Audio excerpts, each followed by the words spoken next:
Hello दोस्तों, स्वागत है आपका फिर से एक नए वीडियो में। मैं CSY शोध करता हूँ आपके अपने YouTube channel study with CSY में। यूपी पुलिस री एग्जाम 23 अगस्त से होने वाला है। आप शिद्दत से मेहनत करते रहिए। उसी क्रम में हम लाए हैं हिंदी की रामबाण क्लासेस। इनकर लेकर आप एग्जाम में और बेहतर कर सकते हैं।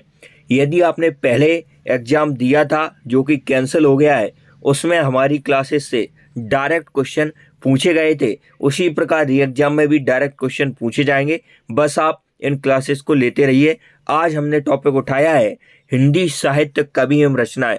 हमारी खास बात यह है कि कम समय में बहुत सारा कंटेंट हम प्रोवाइड करते हैं। स्टार्ट करते हैं आज का वीडियो। आज की क्लास का हमारा पहला क्वेश्चन, आधुनिक ढंग से पहला एकांकी किसे माना जाता है? आधुनिक ढंग से पहला एकांकी किसे माना जाता है? तो यह माना जाता है आपकी बादल की मृत्यु। बादल की मृत्यु को आधुनिक ढंग से पहला एकांकी माना जाता है। अगला क्वेश्चन, हिम तरंगिणी किसका काव्य संग्रह है? तो हिंग तरंगिणी आपका है माखनलाल चतुर्वेदी। माखनलाल चतुर्वेदी का काव्य संग्रह है हिम तरंगिणी। याद करो, साहित्य अकादमी पुरस्कार। साहित्य अकादमी पुरस्कार यह स्टार्ट होते हैं 1955 से। सर्वप्रथम किसे दिया जाता है? तो माखनलाल चतुर्वेदी को हिम तरंगिणी कृति के लिए साहित्य अकादमी पुरस्कार से नवाजा जाता है। अगला क्वेश्चन, केशव दास द्वारा रचित आध्यात्मिक ग्रंथ का नाम क्या था? तो केशव दास की आपको इसमें रचना बताना है, तो वो है विज्ञान गीता। विज्ञान गीता किसकी रचना है? केशव दास की है। कठिन काव्य का प्रेत, कठिन काव्य का प्रेत किसे कहा जाता है? तो वो आपका केशव दास को कहा जाता है। हिंदी साहित्य का आधुनिक काल सामान्यतः कब से माना जाता है? तो आधुनिक काल का समय पूछा है।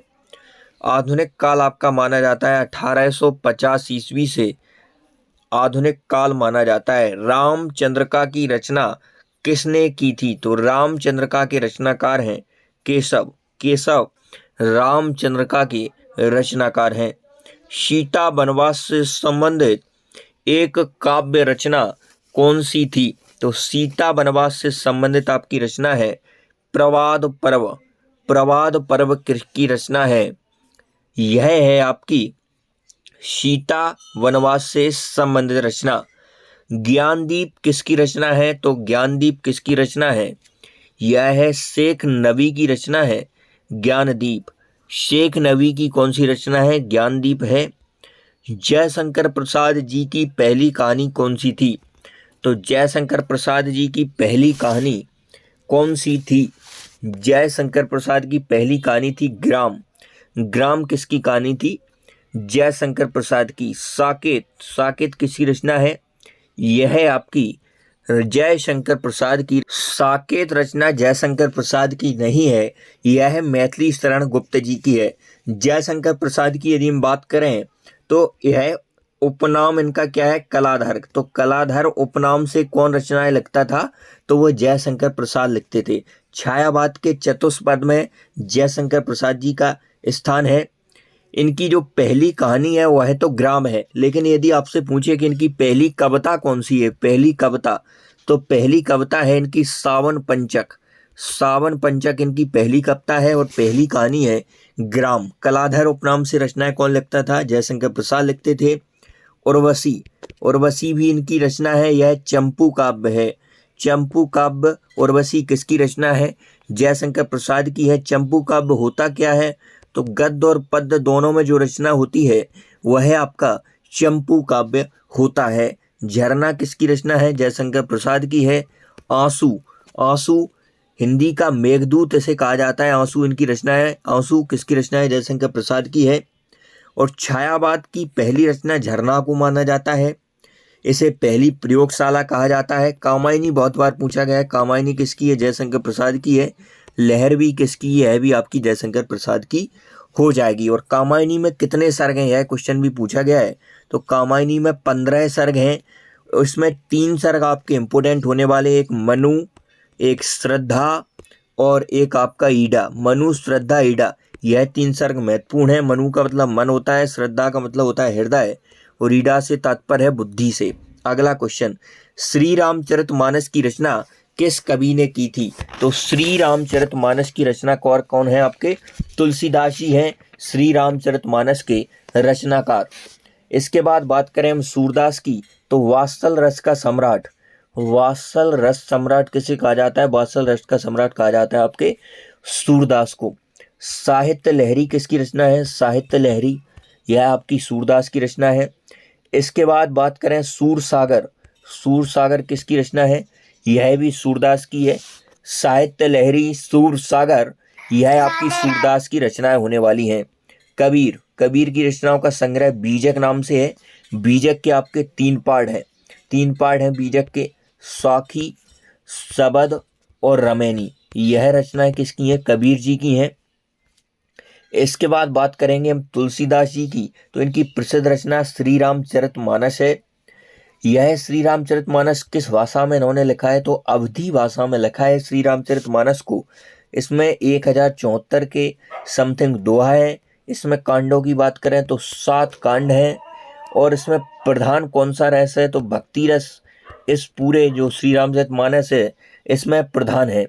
इसके बाद बात करें हम तुलसीदास जी की, तो तुलसीदास जी के अन्य नाम कौन कौन से हैं? तो मानस का हंस, मानस का हंस किसे कहा जाता है? तुलसीदास को कहा जाता है। किसने कहा है? तो अमृतलाल नागर ने तुलसीदास को मानस का हंस कहा है। और इन्हें जातीय कवि भी कहा जाता है, जातीय कवि। जातीय कवि किसने कहा? तो रामविलास शर्मा, रामविलास शर्मा ने इन्हें जातीय कवि कहा। मानस का हंस किसे कहा जाता है? तुलसीदास को कहा जाता है। किसने कहा? अमृतलाल नागर ने कहा। जातीय कवि किसने कहा? रामविलास शर्मा ने कहा। इसकी तुलसीदास जी की 5 छोटे और 7 बड़े ग्रंथ प्रमाणिक माने जाते हैं। टोटल 12 रचनाएं इनकी प्रमुख हैं। उनमें आपको याद रखना है विनय पत्र का, विनय पत्र का किसकी रचना है? यह आपकी तुलसीदास जी की रचना होने वाली है। उसके बाद गीतावली किसकी है? तो यह भी आपकी तुलसीदास की होने वाली है। इसके बाद बात करें दोहावली, दोहावली। इसके बाद बात करें कवितावली, कवितावली। इसके बाद बात करें यदि हम, तो जानकी मंगल, जानकी मंगल, विनय पत्रिका, कवितावली, दोहावली और इसके बाद गीतावली। यह सभी रचना आपकी तुलसीदास जी की होने वाली हैं। अगले क्वेश्चन की यदि हम बात करें तो गोदान, गोदान का लेखक कौन है? तो मुंशी प्रेमचंद, मुंशी प्रेमचंद किसके लेखक हैं? आपके गोदान के लेखक होने वाले हैं मुंशी प्रेमचंद्र। इसके बाद महादेवी वर्मा, महादेवी वर्मा तो आधुनिक युग की मीरा, आधुनिक युग की मीरा किसे कहा जाता है? तो महादेवी वर्मा को कहा जाता है। इनसे पूछा जाने वाला प्रमुख क्वेश्चन कौन सा है आपका? वह है कि इनकी एक कृति है यामा, यामा। पहली महिला ऐसी हैं जिन्हें ज्ञानपीठ पुरस्कार से हिंदी में नवाजा गया, वह महादेवी वर्मा है। यामा कृति के लिए कब नवाजा गया? तो 1982 1982 में यामा कृति के लिए हिंदी भाषा के लिए प्रथम जो ज्ञानपीठ पुरस्कार है महिलाओं में दिया जाता है। यदि पूछे प्रथम ज्ञानपीठ पुरस्कार किसे मिला तो वो 1968 में मिलता है चिदम्बरा कृति सुमित्रानंद पंत के लिए। यदि पहली महिला पूछे तो महादेवी वर्मा जी को मिलता है 1982 में। 1982 में यामा कृति के लिए इन्हें आधुनिक युग की मीरा कहा जाता है। तो गोदान, गोदान के साथ आप याद रखेंगे गबन किसकी रचना है? यह आपके मुंशी प्रेमचंद की रचना है। इनका मुंशी प्रेमचंद का मूल नाम क्या था? तो धनपत राय, धनपत राय किसका मूल नाम था?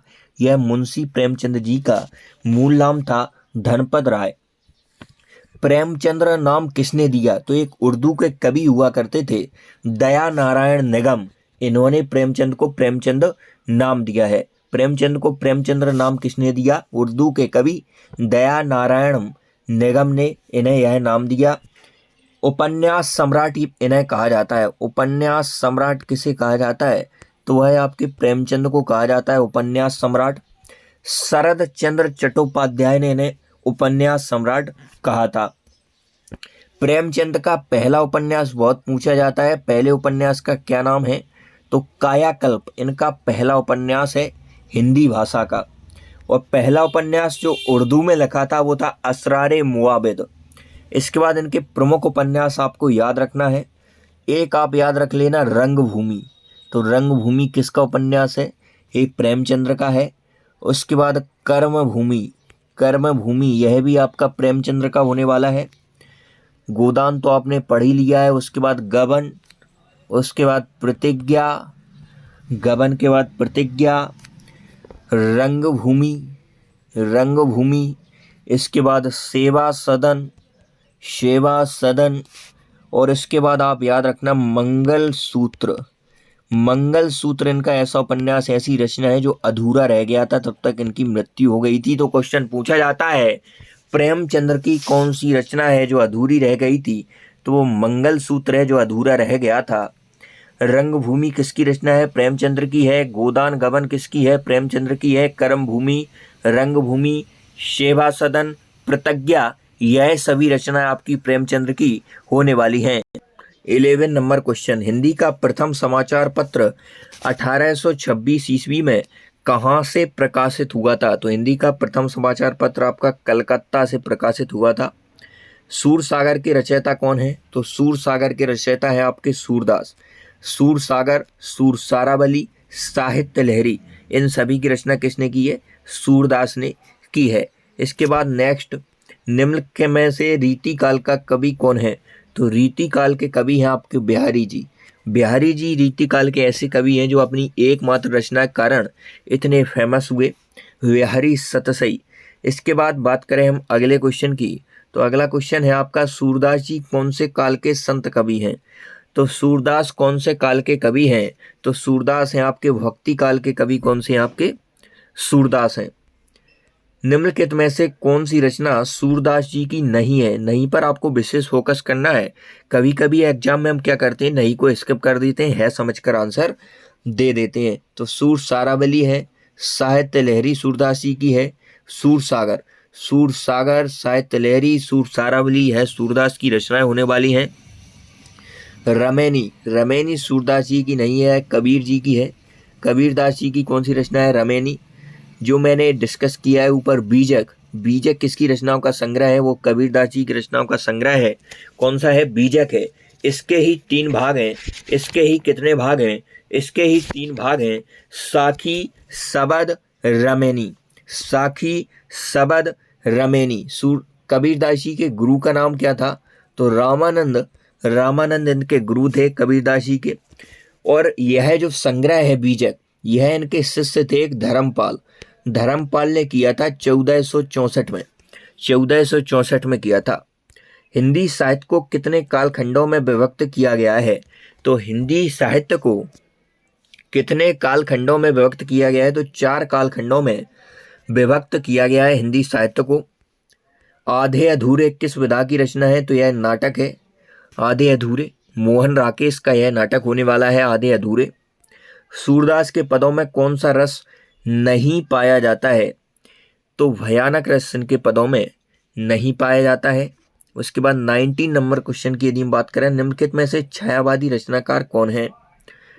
तो सुमित्रानंदन पंत, यह आपके छायावादी रचनाकार होने वाले हैं। सुमित्रानंदन पंत, यह आपके छायावादी रचनाकार थे, सुमित्रानंदन पंत। पंत की यदि हम बात करें तो पंत की रचनाओं की चिदंबरा, इस रचना के लिए पहला ज्ञानपीठ पुरस्कार मिलता है 1968 में पंत जी को। चिदंबरा के लिए पहला ज्ञानपीठ पुरस्कार पाने वाले। कला और बूढ़ा चांद किसकी रचना है? कला और बूढ़ा चांद, यह भी रचना आपकी पंत जी की है। उसके बाद पल्लव याद रखना, पल्लव किसकी है? पंत जी की है। उसके बाद आपको याद रखना है ग्राम्या किसकी है? पंत जी की है। योगवाणी किसकी है? यह भी पंत जी की है। गुंजन किसकी है? यह भी आपकी पंत जी की है। लोकायतन किसकी है? लोकायतन, यह भी आपकी पंत जी की होने वाली है। तो यह कुछ प्रमुख रचना है, यह आपको याद रखनी है। उसके बाद जयद्रथ वध किस विधा की, किसकी रचना है? जयद्रथ वध किसकी रचना है? तो यह आपकी मैथिली शरण गुप्त की रचना होने वाली है।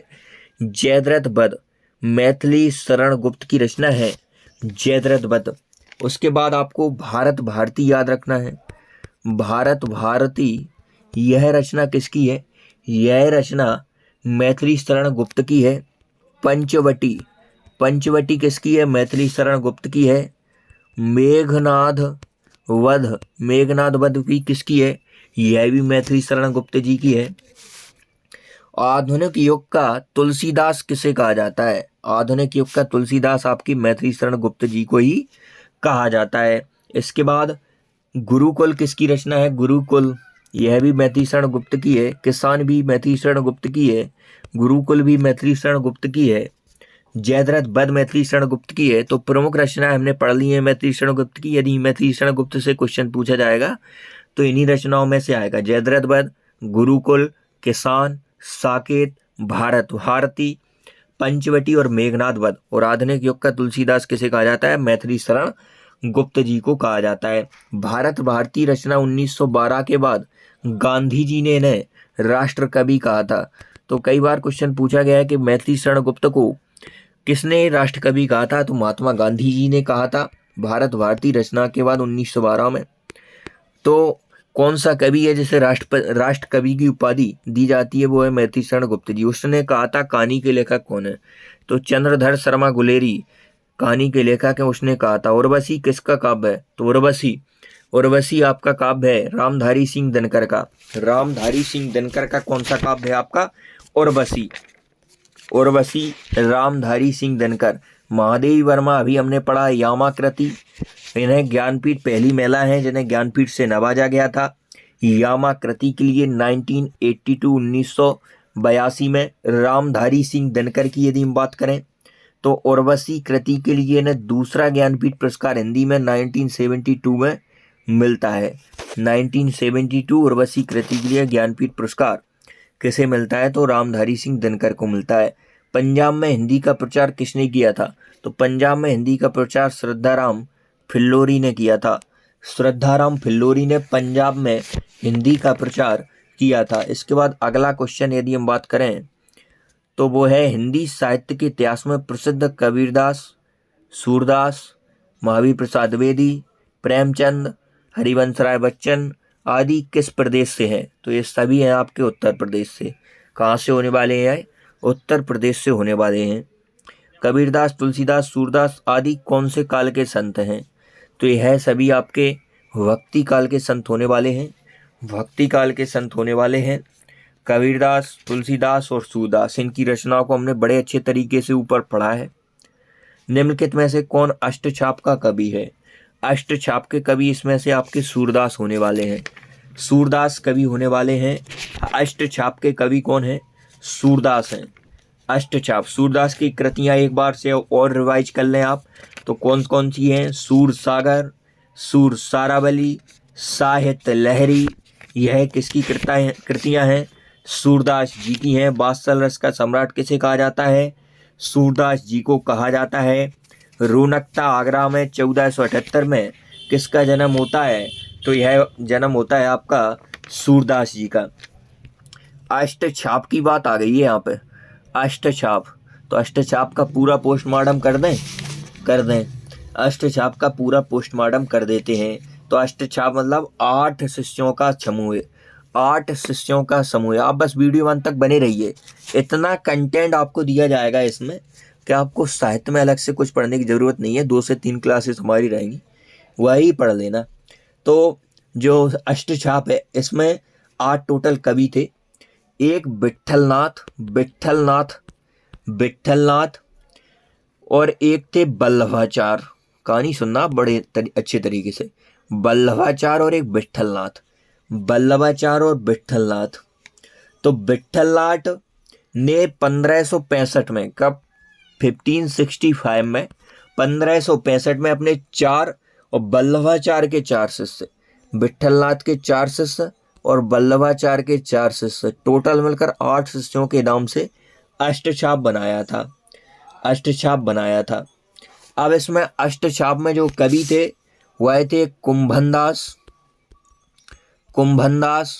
उसके बाद सूरदास और उसके बाद कृष्णदास और इसके बाद परमानंददास। यह जो 4 कवि थे यह शिष्य थे गुरु बल्लभाचार्य के। कुंभनदास, सूरदास, कृष्णदास, परमानंद दास, यह आपके वल्लभाचार्य के थे। और बाकी जो 4 शिष्य थे, गोविंद स्वामी हो गए आपके, छीत स्वामी हो गए, छीत स्वामी, गोविंद स्वामी, नंददास और चतुर्भुज दास, यह आपके गुरु विट्ठलनाथ के थे। क्वेश्चन आता है कि अष्टछाप में जो 8 कवि थे उनमें से यूपी उत्तर प्रदेश के कितने कवि थे? तो उत्तर प्रदेश के इसमें से 6 कवि थे अष्टछाप में। बाकी जो 2 कवि रह गए कृष्णदास और गोविंददास को छोड़कर, यह आपके गुजरात के थे, कृष्णदास और गोविंददास, और बाकी 6 जो रह गए वह आपके उत्तर प्रदेश के थे। तो अष्टछाप का कवि इनमें से कौन था? सूरदास था। अष्टछाप की स्थापना किसने की थी? विट्ठलनाथ ने की थी। विट्ठलनाथ ने किसकी स्थापना की थी? अष्टछाप की स्थापना की थी। निम्नलिखित में से कौन सी पुस्तक प्रेमचंद्र द्वारा लिखित नहीं है? तो हमने ऊपर सब पढ़ लिया है। कर्म भूमि किसकी रचना है? प्रेमचंद्र की है। रंग भूमि किसकी है? प्रेमचंद्र की है। कायाकल्प किसकी है? प्रेमचंद्र की है। ध्रुव स्वामिनी, यह रचना प्रेमचंद्र की नहीं है। यह किसकी रचना है, यह आप कमेंट में बताएंगे। निम्नलिखित में से किसको साहित्य अकादमी पुरस्कार मिला? तो इसमें से आप देखेंगे तो नामवर सिंह, प्रेमचंद, सूर्यकांत त्रिपाठी निराला और भारतेंदु हरिश्चंद्र। तो इसमें से आपका मिला है नामवर सिंह को साहित्य अकादमी अवार्ड मिला है। नामवर सिंह को इनमें से साहित्य अकादमी अवार्ड मिला है। और यह अवार्ड इन्हें कब मिला? तो 1971 में इन्हें साहित्य अकादमी मिलता है। और इनकी कौन सी रचना के लिए? तो कविता के नए प्रतिमान के लिए 1971 में साहित्य अकादमी अवार्ड मिलता है। ज्ञानपीठ पुरस्कार किस भाषा से संबंधित है? तो यह है संविधान की 8वीं अनुसूची की सभी भाषाओं से संबंधित है ज्ञानपीठ पुरस्कार। इसकी स्थापना 1954 में। ज्ञानपीठ पुरस्कार की स्थापना कब होती है? तो ज्ञानपीठ पुरस्कार की स्थापना कब होती है? तो यह होती है स्थापना 1961 में। और जो मैं 1954 बोल रहा था वह 1954 है साहित्य अकादमी की स्थापना। साहित्य अकादमी पुरस्कार जो दिया जाता है वह होता है 1954 में स्थापित, और ज्ञानपीठ पुरस्कार 1961 में स्थापित होता है। ज्ञानपीठ के संस्थापक साहू शांति प्रसाद जैन के 50वें बर्थडे पर होता है। 1965 में यह पहली बार दिया गया था। 1965 में ज्ञानपीठ पुरस्कार पहली बार दिया जाता है। 1961 में शुरुआत में इसमें 1 लाख रुपए मिलते थे। 1 लाख रुपए पुरस्कार में मिलते थे। फिर 2005 में 7 लाख हो गए। इसके बाद 2012 में यही राशि आपकी 11 लाख हो गई। तो 1961 में जब इसकी स्थापना हुई तब 1 लाख रुपए, 2005 से 7 लाख और 2012 से 11 लाख रुपए इसमें दिए जाते हैं। कबीर की भक्ति का स्वरूप क्या है? तो कबीर की भक्ति के स्वरूप है आपका निर्गुण भक्ति थी कबीर जी की। अयोध्या सिंह उपाध्याय हरिऔध, इनकी उपाधि है हरिऔध, प्रसिद्ध रचना कौन सी है? तो अयोध्या सिंह उपाध्याय हरिऔध की प्रसिद्ध रचना है आपकी प्रिया प्रवास। संध्यायुग किसकी है? अंधायुग, तो यह है आपकी धर्मवीर भारती की कौन सी रचना है आपकी? अंधायुग किसकी रचना है?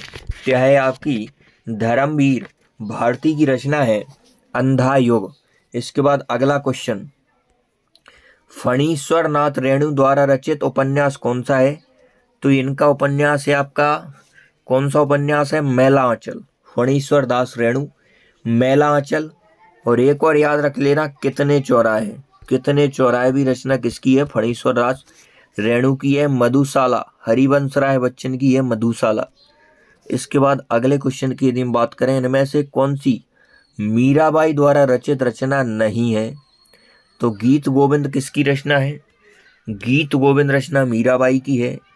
वैदेही वनवास, राग सोठा के 2 पद, यह सभी आपकी मीराबाई की रचनाएं होने वाली हैं। वैदेही वनवास नहीं है, वैदेही वनवास मीराबाई की रचना नहीं है।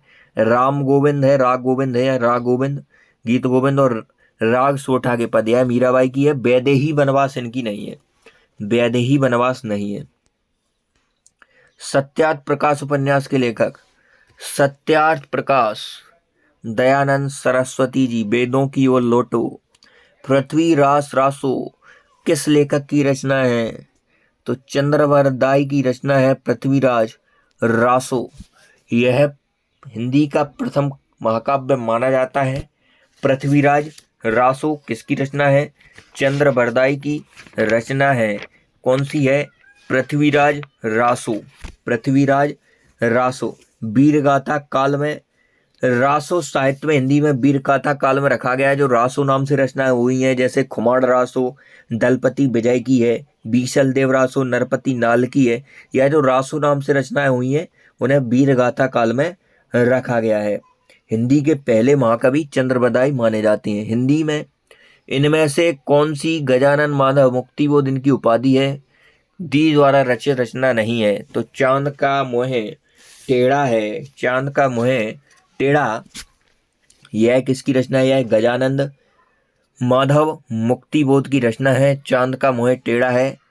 नए साहित्यकार का सौंदर्य शास्त्र अंधायोग हमने अभी पढ़ा था, धर्मवीर भारती जी की है। बुरी बुरी खाक दूल ले रहे मुक्तिबोध जी की रचना है। रंगभूमि किस प्रसिद्ध लेखक द्वारा रचित उपन्यास है? तो रंगभूमि, कर्मभूमि, यह सभी रचना है आपकी प्रेमचंद्र जी की। किसकी है?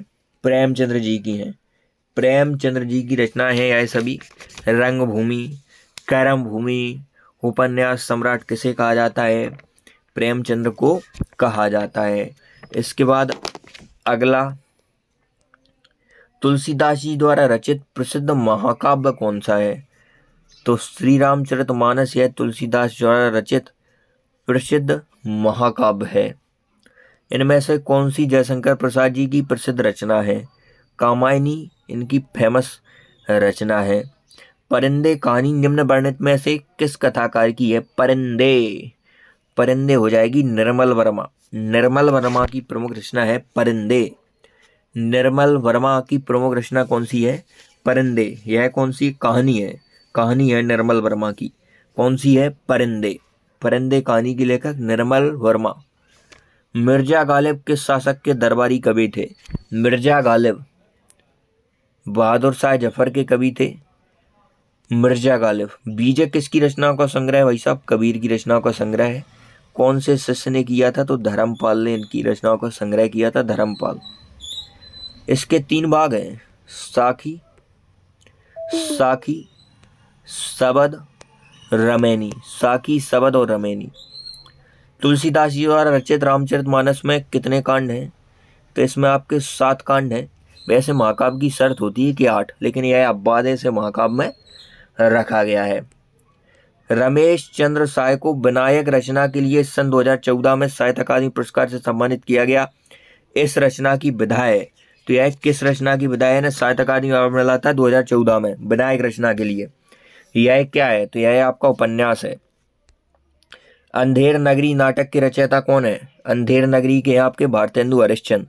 भारतेंदु हरिश्चंद्र। कौन सी कृति महादेवी वर्मा की है? तो निहार। निहार कृति किसकी है? महादेवी वर्मा जी की है।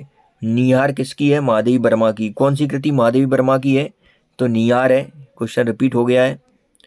इसके बाद अतीत के चलचित्र किसकी रचना है? अतीत के चलचित्र। अतीत के चलचित्र महादेवी वर्मा की रचना है। अतीत के चलचित्र। जयद्रथ वध किसकी रचना है? जयद्रथ वध। जयद्रथ वध यह मैथिशरण गुप्त जी की है। भारत भारती किसकी है? मैथिशरण गुप्त की है। राष्ट्रकवि किसने कहा? महात्मा गांधी ने कहा। किने कहा? मैथिशरण गुप्त जी को कहा। आज की क्लास का हमारा अंतिम क्वेश्चन। इसी प्रकार यदि आप अच्छे तरीके से कम समय में अच्छा कंटेंट पढ़ना चाहते हैं तो study with CSY YouTube channel से जुड़े रहें। अभी तक यदि आपने सब्सक्राइब नहीं किया है तो सब्सक्राइब कर लें, और जो भी फ्रेंड आपके हैं फ्रेंड सर्कल में, जहाँ तक आपकी फ्रेंडशिप है यूपी पुलिस से जुड़े हुए हैं, उन सभी तक यह वीडियो पहुंचाएं। देवदास उपन्यास 3 बार फिल्म बन चुकी है। इस पर देवदास उपन्यास पर उपन्यासकार का क्या नाम है? देवदास। इसका नाम है शरद चंद्र चट्टोपाध्याय। शरद चंद्र चट्टोपाध्याय। तो आज की मुद्दा ही मिलते हैं नेक्स्ट रूम, तब तक के लिए जय हिंद। चैनल को सब्सक्राइब करके जुड़ जाइए। हमने 50 क्वेश्चन तो यह पढ़े हैं, इसके साथ में लगभग 15 से 20 क्वेश्चन और डिस्कस किए इंपोर्टेंट। तो 60-70 क्वेश्चन लगभग हो चुके हैं और अभी केवल 30 मिनट होने वाले हैं। तो बहुत कम समय में हमने बहुत शानदार पढ़ा है। जय हिंद।